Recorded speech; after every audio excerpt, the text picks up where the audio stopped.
నీవు కూడా నా ఆజ్ఞ మేరకు ఆ హరిశ్చంద్రుడు సంచరించిన ప్రాంతం పోయి ఒక్క నీటి చుక్క కూడా దొరకకుండా గట్టి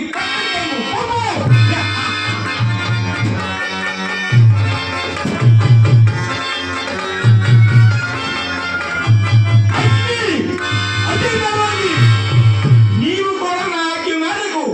ఆ హరిశ్చంద్రుడు సంచరించిన ప్రాంతంలో పోయి అగ్ని రగించి పై పగు చేయము.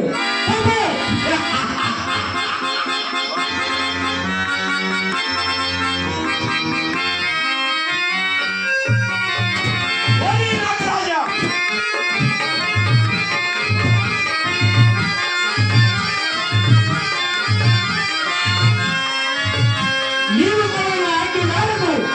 ఆ హరిశ్చంద్రుని వంశాకులకు లోహితావని సమయం చూసి పాటి వెళ్ళి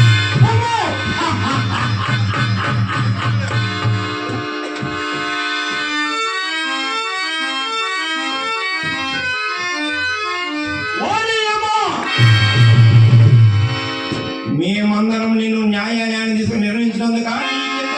కావడము నీవు కూడా నా ఆజ్ఞ మేరకు కార్తీకాపురంలో వల్లకాడినిగా మారి